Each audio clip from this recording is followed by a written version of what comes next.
이놈 마비가 개죽음을 당한 건 힘이 없어서다. 무릎 꿇고 내 발등이나 할 거라. 권력의 발길질에 아버지를 잃고 짐승처럼 울부짖던 청년 강수. 7년의 긴 지옥 같은 연막 끝에 그가 돌아왔습니다. 기다리십시오. 내 기어이 당신 목을 물어뜯으러 갈 테니. 조선 상권을 쥐락펴락하는 태산 상해를 무너뜨리기 위해 국밥 한 그릇에 담긴 서슬 퍼런 복수가 지금 시작됩니다. 구독과 좋아요로 이 밤의 불을 밝혀주시겠어요? 그럼 오늘의 기묘한 이야기 시작합니다. 해뜰녘부터 달궈진 가마솥에서는 뽀얀 국밥 국물이 쉴 새 없이 끓어오르며 구수한 냄새를 풍기고 있었습니다. 시끌벅적한 장터, 땀 냄새와 음식 냄새가 뒤섞인 삶의 현장에서 박성원은 허리가 휘도록 국자를 저으면서도 손님들에게 연신 고개를 숙였습니다. 어서 오십시오. 뜨끈한 국밥 한 그릇 드시고 가십시오. 그의 옆에는 이제 막 약관을 넘긴 아들 강수가 묵묵히 장작을 패고 있었습니다. 짧게 깎은 밤톨 같은 머리, 낡은 삼배. 적삼이로 드러난 그의 팔뚝은 도끼를 내리찍을 때마다 툭툭 붉어지는 핏줄로 가득했습니다. 그때였습니다. 비키시오. 태산 상해 행차시다. 목숨이 두 개가 아니거든 길을 터라. 귀를 찢을 듯한 꽹과리 소리와 함께 장터 입구에서부터 거대한 흙먼지 구름이 일었습니다. 장사치들과 행인들은 마치 홍해가 갈라지듯 바닥에 납작 엎드렸습니다. 그 먼지 구름 사이로 화려한 자수가 놓인 가마와 비단옷을 입은 호위무사들이 위풍당당하게 걸어 들어왔습니다. 모두가 고개를 땅에 쳐박고 있을 때 오직 한 사람 강수만이 뻣뻣하게 고개를 들고 그 행렬을 노려보고 있었습니다. 흙먼지가 눈에 들어가 따가울 법도 하건만 왼쪽 눈썹을 가로지르는 흉터 아래 그의 눈동자는 미동조차 하지 않았습니다. 아버지가 황급히 강수의 바짓가랑이를 잡아당기며 쉰 목소리로 속삭였습니다. 강수야, 제발 눈을 깔아라. 저분들은 우리 같은 사람들이 쳐다볼 분들이 아니야. 태산 상회의 객주마당은 한증막처럼 뜨거웠습니다. 이 군뱅이 같은 늙은이가 내 비단신의 흙을 튀겨.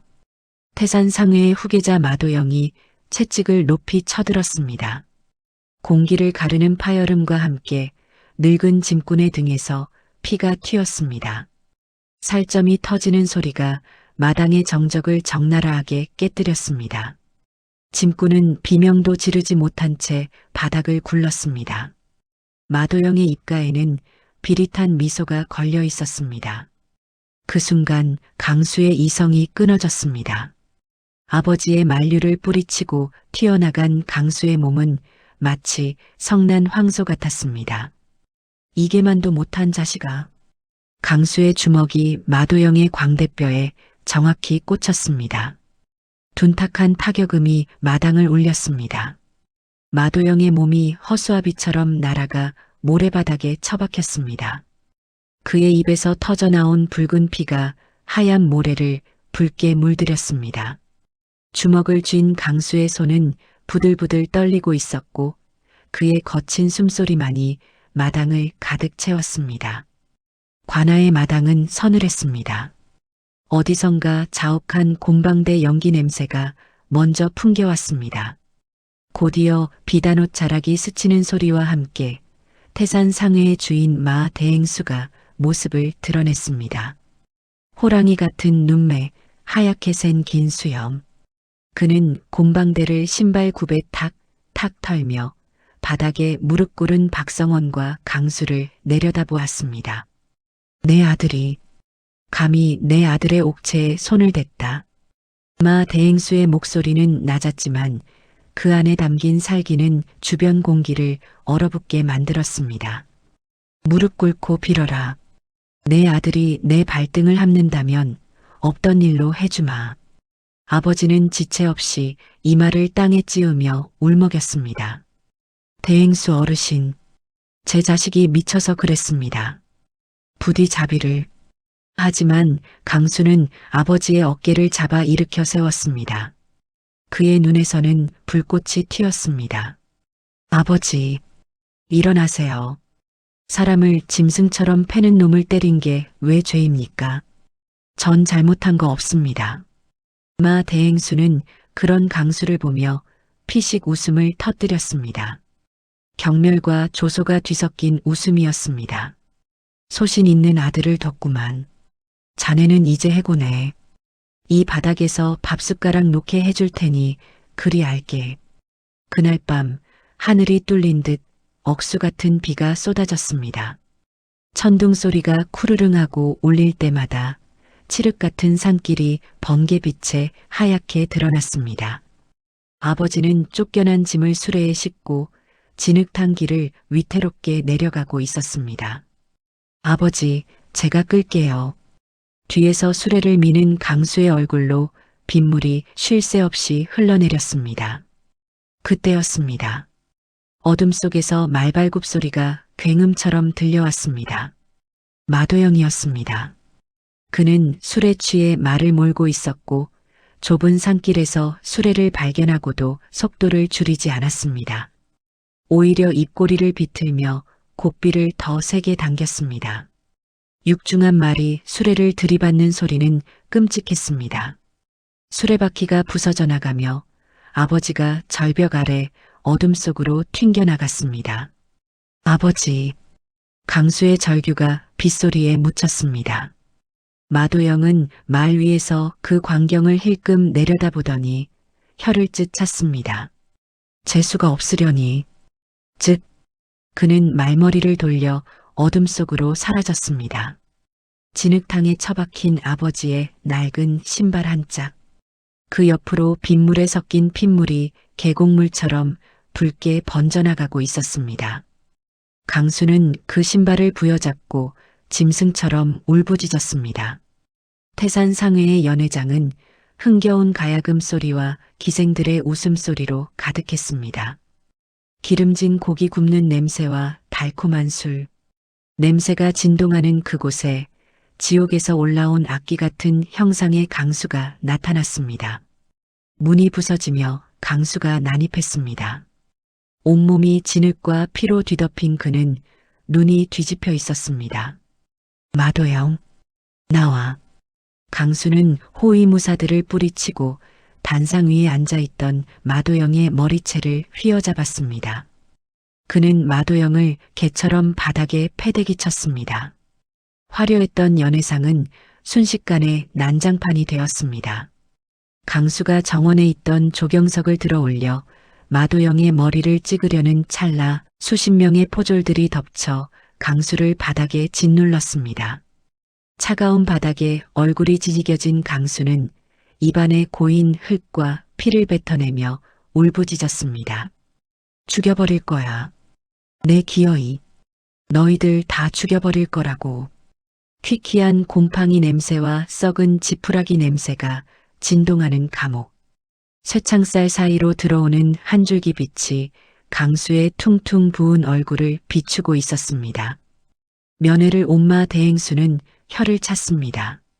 객기를 부리더니 꼴이 좋구나. 내 아비는 개죽음 당한 게다. 힘없는 정의는 무능일 뿐이야. 예전 같았으면 쇠창살을 잡고 으르렁거렸을 강수였습니다. 하지만 지금의 강수는 달랐습니다. 그의 눈동자는 더 이상 불처럼 타오르지 않았습니다. 대신 수천 년 된 빙하처럼 차갑게 식어 있었습니다. 강수는 낮고 건조한 목소리로 대답했습니다. 오래 사십시오. 제가 나갈 때까지. 뭐라? 기다리십시오. 내 기어이. 당신 목을 물어뜯으러 갈 테니. 강수의 손톱이 쇠창살을 긁어 끼익하는 소름 끼치는 소리를 냈습니다. 천하의 마 대행수조차 그 서늘한 기운의 순간 움찔하며 뒷걸음질 쳤습니다. 감옥의 창밖 풍경이 수없이 바뀌었습니다. 봄에 꽃잎이 날리고 겨울에 눈보라가 쳤습니다. 강수의 머리카락은 길었다가 짧아지기를 반복했습니다. 강수는 간방 구석에 앉아 상도라는 책을 너덜너덜해질 때까지 읽고 또 읽었습니다.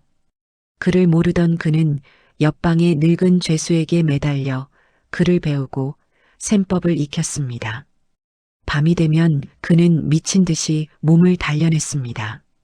좁은 간방 바닥에서 팔굽혀펴기를 할 때마다 그의 등 근육은 삼배옷을 찢을 듯 팽창했습니다. 땀방울이 바닥에 뚝뚝 떨어져 웅덩이를 만들었습니다. 벽에 손톱으로 새긴 복수라는 두 글자. 강수의 눈빛에는 이제 도끼뿐만 아니라 날카로운 지성이 서리기 시작했습니다. 7년 후 원산 앞바다. 집채만한 파도가 갑판을 덮쳤습니다. 짠내 나는 바닷물과 비릿한 생선 피 냄새가 코를 찔렀습니다. 출소한 강수는 거대한 참치잡이 배 위에 서 있었습니다. 그는 흔들리는 갑판 위에서 중심을 잡고 10명 몫의 그물을 혼자서 끌어올렸습니다. 거친 밧줄에 쓸려 손바닥이 터지고 피가 흘렀지만 그는 멈추지 않았습니다.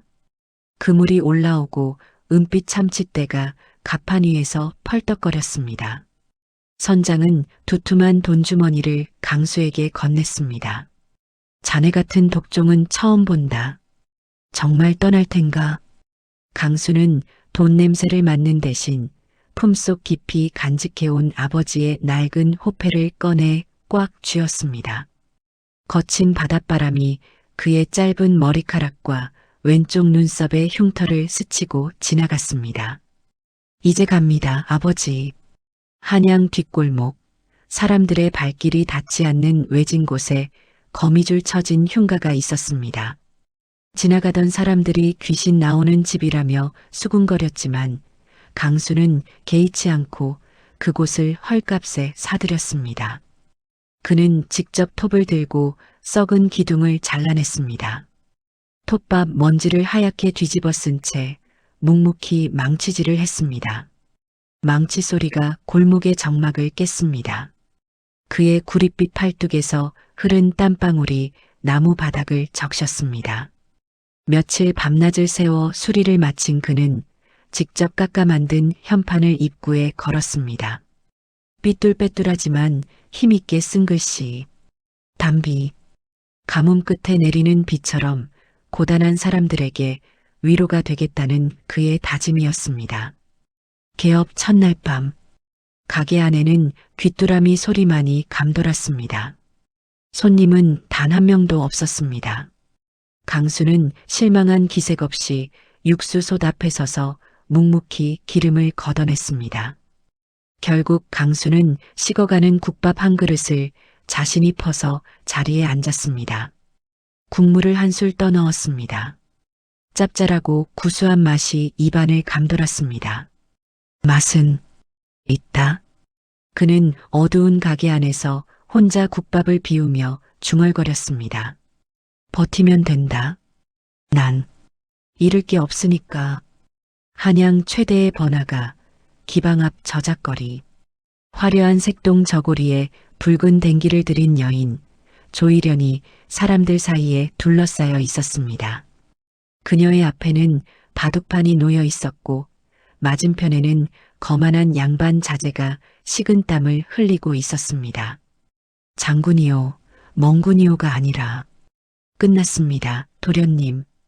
이련이 바둑알을 탁하고 경쾌하게 내려놓았습니다. 구경꾼들의 환호성이 터져나왔습니다.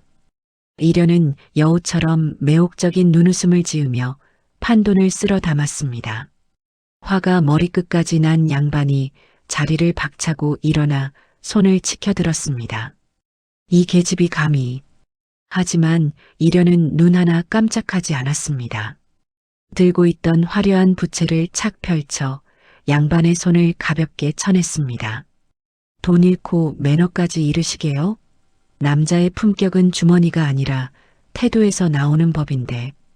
당돌한 그녀의 미소에 양반의 얼굴은 홍당무처럼 붉어졌습니다. 그날 밤 담비포차 앞 다급한 발소리가 들리더니 가게 문이 벌컥 열렸습니다. 숨을 헐떡이며 들어온 것은 조일련이었습니다. 좀 숨겨줘요. 그녀의 뒤를 이어 돈을 잃은 양반이 보낸 덩치 큰 왈패들이 들이닥쳤습니다. 왈패들이 가게 집기를 부수려 하자 주방에 있던 강수가 천천히 걸어 나왔습니다. 그는 아무 말 없이 가장 앞서 있던 왈패의 팔을 낚아채 비틀어 버렸습니다. 강수의 눈빛은 마치 굶주린 늑대 같았습니다. 압도적인 기세에 눌린 왈패들은 욕설을 내뱉으며 도망쳤습니다. 상황이 정리된 후 강수는 놀란 이련에게 따뜻한 국밥 한 그릇을 내밀었습니다. 이련은 국물을 한술 뜨더니 미간을 찌푸리며 숟가락을 내려놓았습니다. 맛은 있는데 국물이 너무 탁해요. 인테리어는 귀신의 집 같고 장사 이렇게 하면 망해요. 보통 사람이라면 화를 낼 상황. 하지만 강수는 화를 내는 대신 품에서 작은 메모지와 붓을 꺼냈습니다. 어떻게 고치면 되지? 촛불 하나가 켜진 담비 포차의 테이블. 이련은 강수의 눈을 뚫어지게 쳐다보았습니다. 무뚝뚝하지만 거짓없는 눈동자, 그 안에 담긴 흔들리지 않는 심지를 발견한 그녀의 입꼬리가 올라갔습니다. 재밌네, 이 남자. 내가 이 가게 한양 바닥에서 줄 서서 먹는 대박집으로 만들어줄게요. 태산상회 찜쪄 먹을 수 있게 해준다고요. 강수의 눈썹이 꿈틀했습니다. 대신 조건이 있어요. 나한테 맡겨요. 가게 경영 정권을. 강수는 잠시 침묵했습니다. 그는 허리춤의 아버지 호패를 만지작거렸습니다. 복수를 위해서는 혼자의 힘으로는 부족하다는 것을 그는 누구보다 잘 알고 있었습니다. 강수가 고개를 끄덕이며 투박한 손을 내밀었습니다. 좋아. 같이 가자. 이련이 그 손을 잡으며 씩 웃었습니다. 그리고 주판을 꺼내 타닥, 탁 하고 튕겼습니다. 복수를 위한 엔진이 장착되는 순간이었습니다. 뜯어내요. 전부 다. 이련의 호령이 떨어지자마자 담비 포차에 칙칙했던 벽지들이 찌익 소리를 내며 뜯겨나갔습니다. 곰팡내 나던 썩은 나무 기둥에는 니스 칠 대신 고소한 들기름이 발라져 마치 여인의 머릿결처럼 윤기가 흐르기 시작했습니다. 어두침침했던 천장에는 붉고 노란 청사초롱이 주렁주렁 매달렸습니다. 밤이 되면 은은한 불빛이 쏟아져 술잔 속에 밤하늘의 별을 담을 수 있게 만든 감각적인 배치였습니다. 메뉴판도 바뀌었습니다. 투박한 나무판 위에 이련이 직접 쓴 마치 살아서 춤추는 듯한 유려한 필체의 글씨가 새겨졌습니다. 가장 크게 바뀐 것은 냄새였습니다. 밍밍한 국밥 냄새 대신 코끝을 톡 쏘는 매운 고춧가루, 향과 타락죽을 응용해 만든 치즈의 고소한 향기가 주방을 가득 채웠습니다. 이련이 강수의 낡은 삼배옷을 가리키며 부채 끝으로 톡 쳤습니다. 옷도 갈아입어요. 사장님이 칙칙하면 음식도 맛없어 보여요. 강수는 어색한 듯 목덜미를 극적였지만 이내 말끔한 검은색 무명천 옷으로 갈아입었습니다. 그의 탄탄한 가슴 근육이 옷감 위로 더욱 도드라져 보였습니다. 이모, 여기 술 추가요. 여기 안주 빨리 좀 주쇼. 담비 포차의 밤은 낮보다 뜨거웠습니다. 가게 밖에는 대기줄이 용의 꼬리처럼 길게 늘어서 있었고 안에서는 사람들의 웃음소리가 지붕을 뚫을 기세였습니다. 주방 안 강수의 손은 쉴 새 없이 움직였습니다. 차.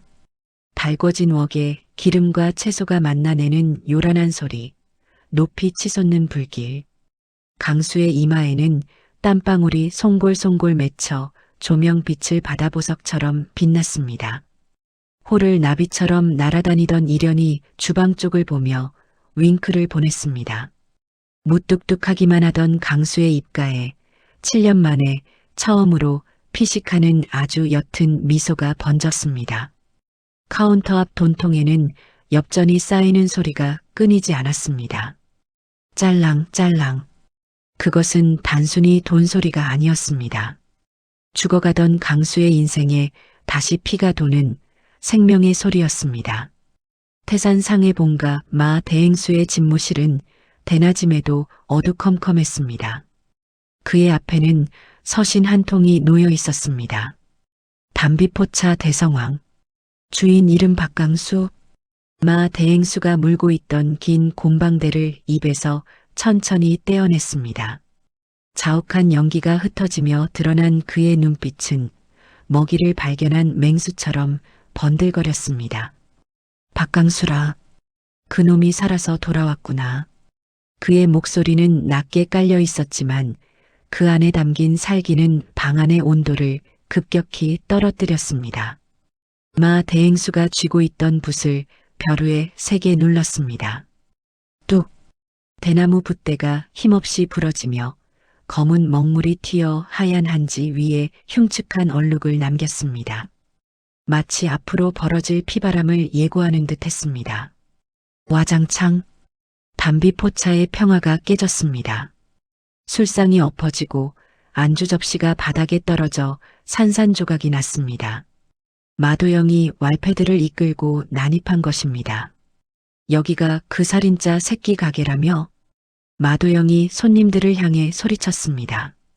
겁을 먹은 손님들이 비명을 지르며 밖으로 도망쳤습니다. 주방에서 나온 강수의 목에 굵은 핏대가 섰습니다. 그는 주먹을 꽉 쥐었습니다.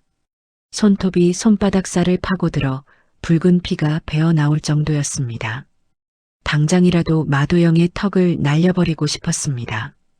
하지만 그때 이련이 강수의 떨리는 팔을 두 손으로 감싸 쥐었습니다. 그녀는 고개를 가로저으며 눈빛으로 말했습니다. 참아요. 지금 치면 지는 거예요. 강수는 거친 숨을 몰아쉬며 심호흡을 했습니다. 그리고 차갑게 식은 눈으로 마도영을 노려보며 말했습니다. 영업 방해로 포도청에 신고했다. 당장 나가. 마도영은 비웃음을 흘렸습니다. 살인자가 법을 찾아? 재미없네. 그는 바닥에 퇴하고 침을 뱉고는 건들거리는 걸음으로 나갔습니다. 강수는 묵묵히 걸레를 가져와 마도영이 뱉은 침과 깨진 접시 조각을 닦아냈습니다. 그의 등은 거대한 산처럼 고요했지만 그 안에서는 용암이 끓고 있었습니다. 다음 날 관아 앞, 높은 담벼락 아래 붉은 관복을 입은 관리가 서류 한 장을 강수에게 던지듯 건넸습니다.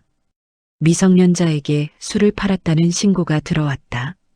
영업 정지 2개월이다. 명백한 모함이었습니다. 이련이 부채를 펴며 항의하려 나섰습니다. 증거 있습니까? 누가 봐도 저쪽에서 심은 끈아풀인데. 관리는 코웃음을 치며 돌아섰습니다. 태산상회의 뒷배가 작용한 것이 분명했습니다. 담비포차에 굳게 닫힌 문 앞, 영업 정지라고 쓰인 붉은 방이 붙었습니다. 지나가는 바람에 종이 끝이 처량하게 펄럭거렸습니다. 강수는 그 종이를 한참 동안 바라보았습니다. 태산이 움직인 거야. 여기서 우리가 흥분하면 더 말려들어. 강수의 목소리는 덤덤했지만 그의 주먹 쥔 손등에는 푸른 힘줄이 꿈틀거리고 있었습니다. 태산 상회 집무실. 7년 만에 독대였습니다. 마 대행수는 여유롭게 차를 마시고 있었고 강수는 그 앞에 꼿꼿이 서 있었습니다. 숨막히는 침묵 속에 찻잔 부딪히는 소리만이 달그락 들렸습니다. 마 대행수가 비릿하게 웃으며 입을 열었습니다. 걔는 짖어도 기차는 간다더니 꼴 좋구나. 와서 무릎 꿇고 빌면 내 아량으로 봐주마. 강수는 흔들리지 않았습니다. 그의 시선은 마 대행수의 눈을 똑바로 관통하고 있었습니다. 착각하지 마십시오. 강수가 한 걸음 다가갔습니다.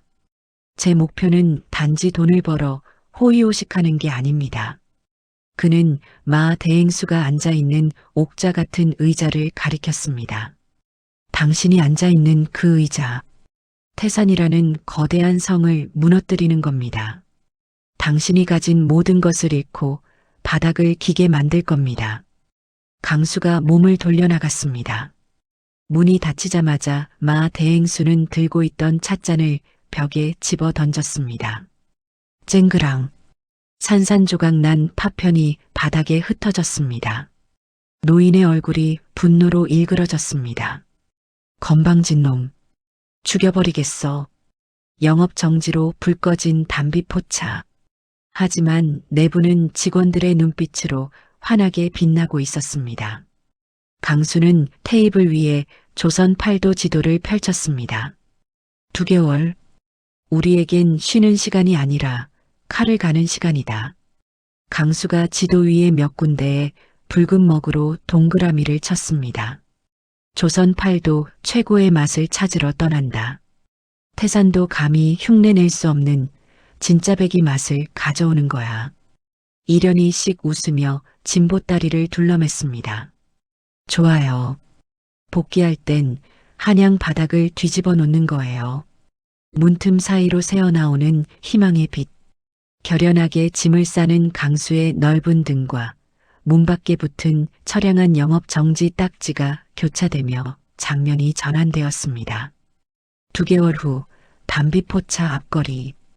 가게 문이 열리기도 전부터 구름 인파가 몰려들었습니다. 주방에서는 시뻘건 양념이 끓어오르는 매운 갈비찜 냄새가 심리밖까지 퍼져나갔습니다. 지나가던 사람들의 침샘을 자극하는 맵고 달짝지근한 향기였습니다. 차르륵, 살얼음이 동동 뜬 막걸리를 국자로 푸는 소리가 경쾌하게 울렸습니다. 이 맛이야. 이 맛을 얼마나 기다렸는지 몰라. 손님들은 땀을 뻘뻘 흘리며 갈비찜을 뜯었고 시원한 막걸리로 입가심을 하며 탄성을 질렀습니다. 강수와 이련은 주방과 홀 사이에서 눈을 마주치며 주먹을 가볍게 부딪혔습니다. 위기를 기회로 만든 완벽한 귀환이었습니다. 그러나 기쁨도 잠시였습니다. 점심 장사가 한창일 때 낯선 사내들이 들이닥쳐 가게 벽에 종이 한 장을 탁 붙였습니다. 퇴거 명령서. 이련이 종이를 낚아채 읽어내려가다 얼굴이 하얗게 질렸습니다. 건물주가 바뀌었대요. 새 건물주의 도장에는 선명하게 태산상회라는 4글자가 찍혀 있었습니다. 일주일 내로 비우시오. 안 그러면 강제 집행하겠소. 집달관의 말에 이련은 분해서 부채를 부들부들 떨었습니다. 이런 양아치 같은 짓을. 장사가 잘 되니까 건물을 사버려서 내쫓아? 하지만 강수는 당황하지 않았습니다. 그는 벽에 붙은 퇴거 명령서를 덤덤히 떼어내 구겨버렸습니다.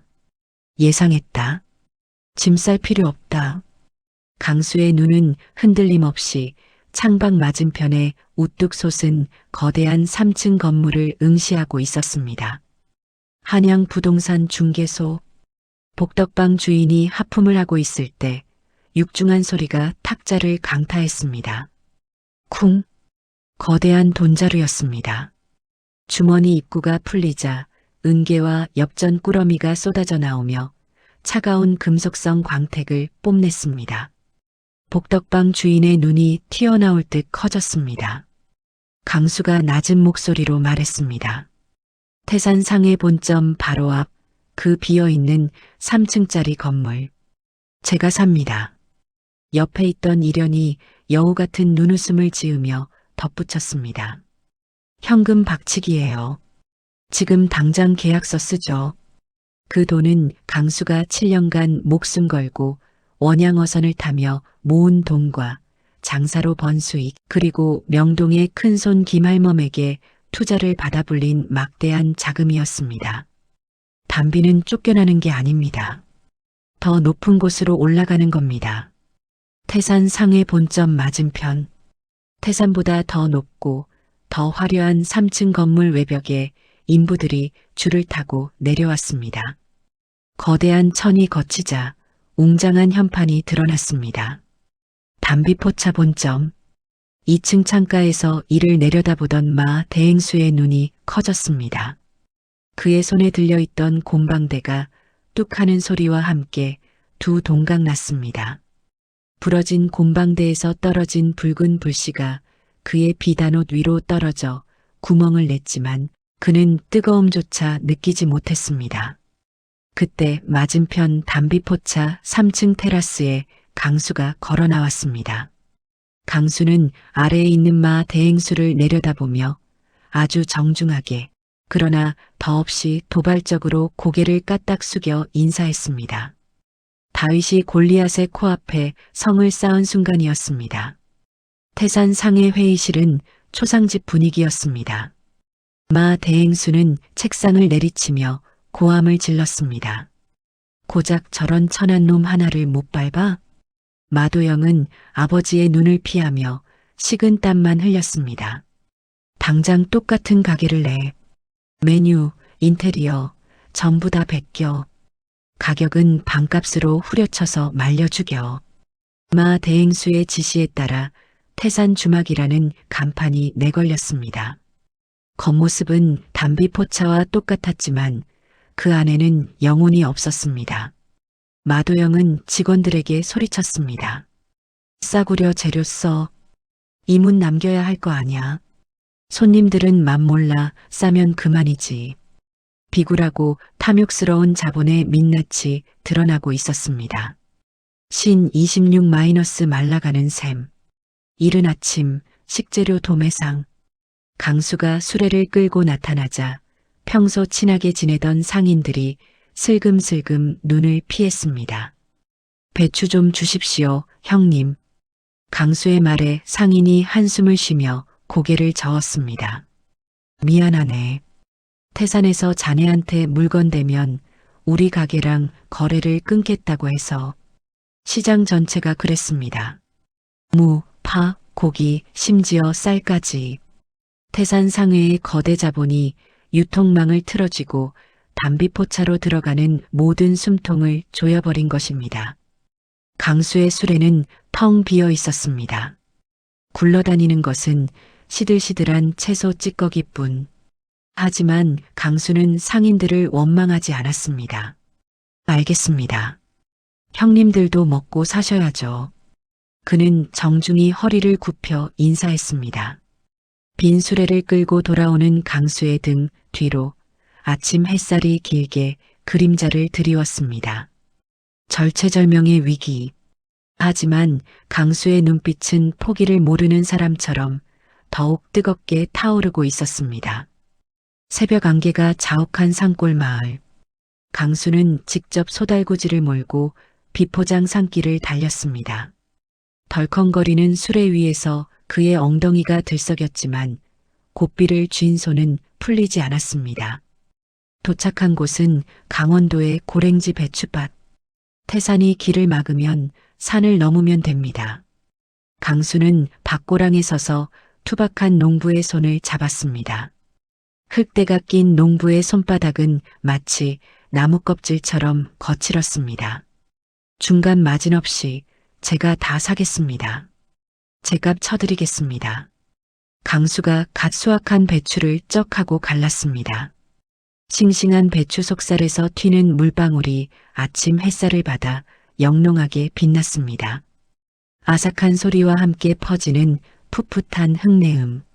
이련은 전국 지도를 펼쳐놓고 산지 직송 루트를 뚫었습니다. 도매상이 안 팔면 농부님한테 직접 사면 되죠.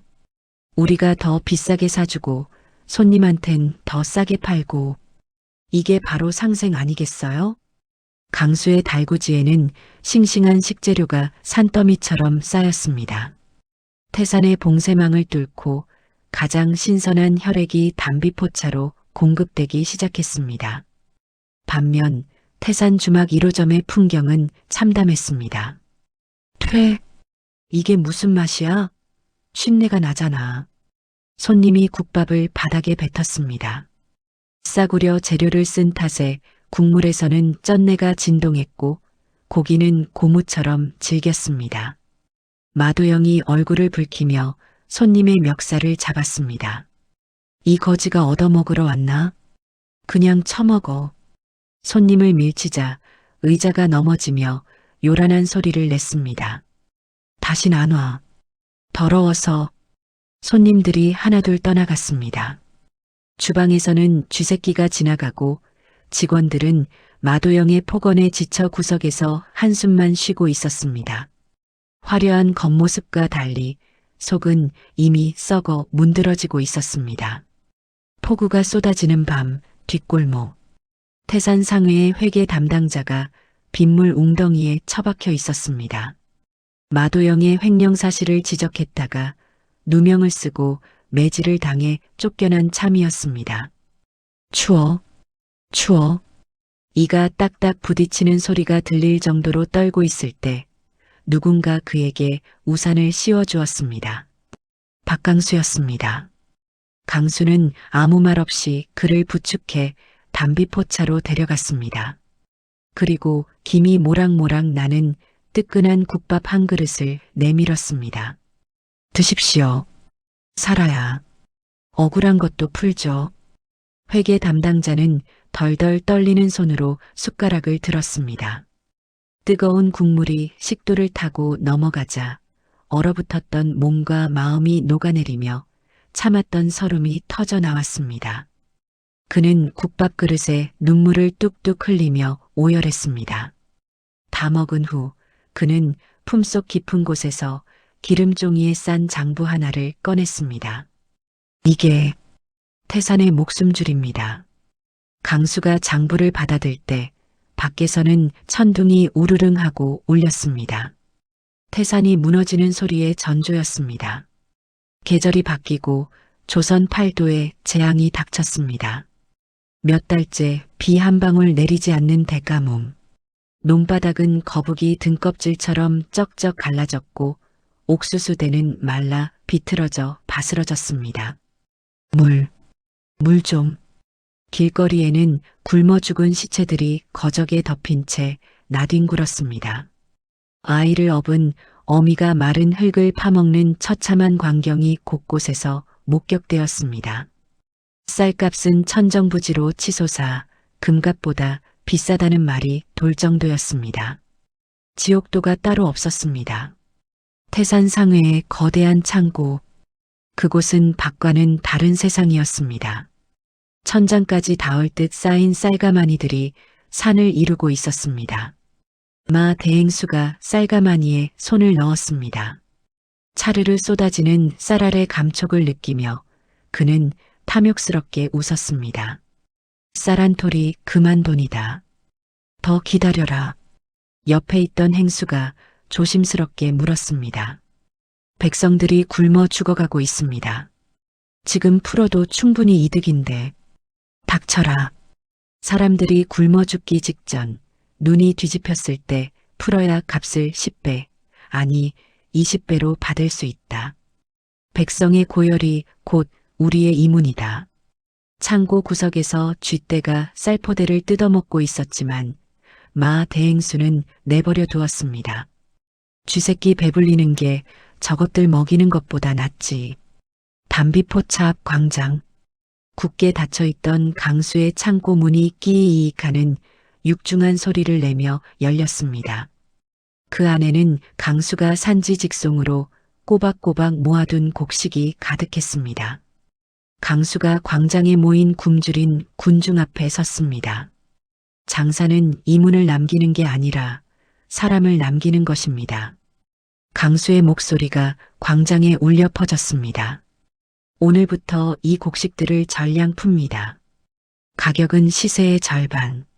아니, 그냥 국밥 한 그릇값만 받겠습니다. 돈이 없으면 외상으로 드십시오.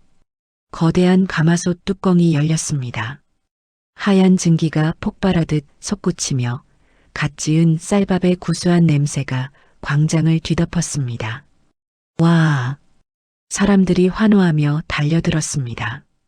강수는 뼈만 남은 아이의 입에 따뜻한 밥을 직접 떠먹여 주었습니다. 아이가 밥을 삼키며 웃자 강수의 거친 눈가도 촉촉해졌습니다. 사람들은 외쳤습니다. 담비 대행수 만세. 하늘에서 진짜 담비가 내렸다. 민심은 천심이었습니다. 담비 포차의 소문이 퍼지자 태산 상회를 향한 분노가 폭발했습니다. 저 악기 같은 놈들. 자기들만 배불리 먹고 우릴 죽이려 해. 사람들은 태산 상회 불매 운동을 넘어 폭동에 가깝게 들고 일어났습니다. 태산 상회 대문에는 썩은 계란과 오물이 쉴 새 없이 날아들었습니다. 퍽. 태산의 가게들은 문을 닫아야 했고 직원들은 성난 군중의 겁을 먹고 도망쳤습니다. 집무실 창문 틈으로 이를 지켜보던 마 대행수의 손이 떨렸습니다. 처음으로 느끼는 공포였습니다. 돈으로 살 수 없는 사람의 마음이 그를 조여오고 있었습니다. 밤이 깊은 태산 상해 집무실, 마 대행수는 이성을 잃었습니다.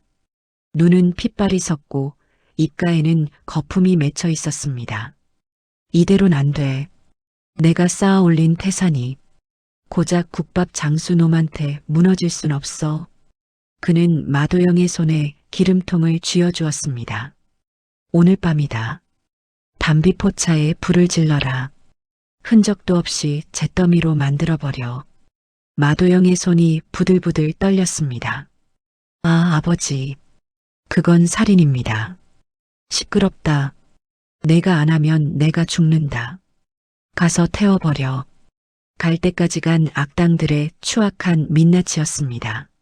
새벽녘 담비포차 주변은 칠흑같이 어두웠습니다. 마도영과 왈패들이 복면을 쓰고 은밀하게 접근했습니다. 코를 찌르는 휘발유 냄새가 진동했습니다. 마도영이 떨리는 손으로 횃불에 불을 붙여 던지려는 순간이었습니다. 동작 그만.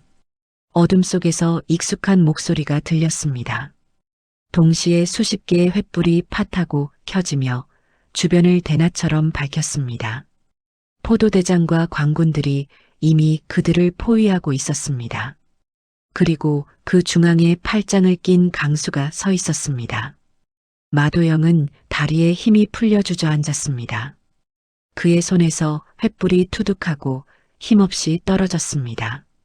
강수가 마도영에게 다가가 차갑게 내려다보며 말했습니다. 불장난하면 오줌 싼다더니 꼴이 그게 뭐냐? 광군들이 마도영과 왈패들을 굴비 엮듯 줄줄이 엮어 끌고 갔습니다. 다음 날 사헌부 국문장, 마 대행수와 마도영이 포박당한 채 무릎 꿇려 있었습니다. 강수와 회계 담당자가 증인석에 섰습니다. 회계 담당자가 떨리는 손으로 기름종이에 싼 이중 장부를 제출했습니다. 여기 태산 상해가 저지른 탈세, 뇌물공여, 그리고 이번 매점 매석의 모든 증거가 있습니다. 장부를 넘기는 감찰관의 표정이 굳어졌습니다. 그곳에는 상상을 초월하는 태산의 비리가 낱낱이 기록되어 있었습니다. 이런 천인공노할 놈들을 보았나? 마 대행수는 발악했습니다. 이건 모함이야. 조작된 거야. 내가 누군지 알아. 하지만 곤장이 그의 등짝을 내리쳤습니다. 짝! 으악! 절대 권력이라 믿었던 태산이 종이 한 장에 의해 무너지는 순간이었습니다. 태산 상해 본가. 광군들이 들이닥쳐 가구와 집기들을 압류했습니다. 마당 한가운데에는 압수된 물건들이 산처럼 쌓였습니다. 쿵! 수십 년간 한양 상권의 제왕으로 군림했던 태산 현판이 밧줄에 묶여 땅바닥으로 떨어졌습니다. 두 동강난 현판 위로 먼지가 피어올랐습니다. 지나가던 똥개가 쪼개진 현판 위에 뒷다리를 들고 오줌을 쌌습니다. 화려했던 비단옷은 찢어지고 갓은 밟혀 찌그러진 마 대행수가 멍하니 그 광경을 바라보았습니다. 그의 제국은 하루아침에 신기루처럼 사라졌습니다. 몇 달 후 눈 내리는 겨울밤. 모든 재산을 몰수당하고 도망자 신세가 된 마 대행수가 거리를 헤매고 있었습니다. 꾀죄죄한 몰골, 헝클어진 백발. 그는 배고픔에 못 이겨 담비포차의 뒷문을 기웃거렸습니다. 음식물 쓰레기통을 뒤지려던 그의 손을 누군가 잡았습니다. 박강수였습니다. 마 대행수는 소스라치게 놀라며 뒷걸음질 쳤습니다. 나를 비웃으러 왔느냐. 하지만 강수는 말없이 그를 주방으로 데려갔습니다. 그리고 김이 모락모락 나는 갓 끓인 순두부찌개 한 그릇을 내주었습니다. 드쇼. 마 대행수는 침을 꿀꺽 삼켰습니다. 자존심과 생존 본능 사이에서 갈등하던 그는 결국 숟가락을 들었습니다. 떨리는 손으로 뜬 찌개 한 입. 뜨겁고 맵고 구수한 맛이 입안 가득 퍼졌습니다. 그것은 그가 평생 맛보지 못했던 사람의 온기가 담긴 맛이었습니다. 허겁지겁 뚝배기를 비운 마 대행수가 숟가락을 내려놓았습니다. 그리고 천천히 자리에서 일어났습니다. 정적이 흘렀습니다.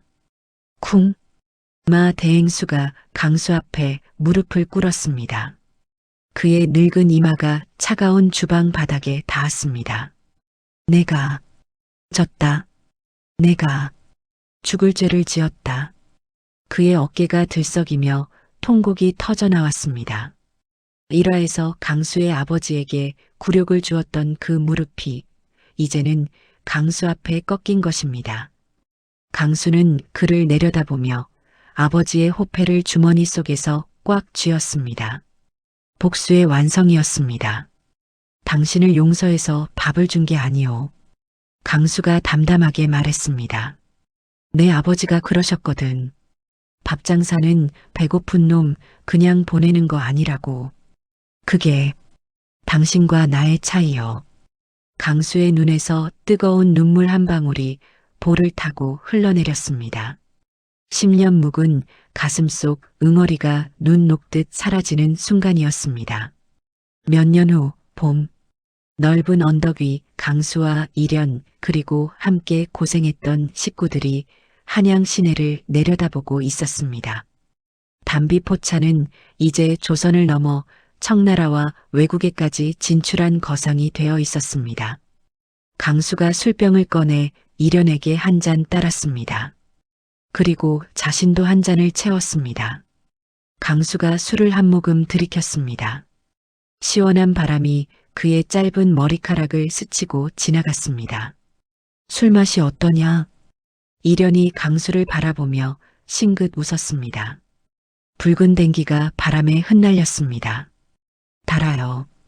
강수가 피식 웃으며 잔을 들어 건배를 청했습니다. 오늘 하루가 인상적이었다는 거다. 그럼 된 거다.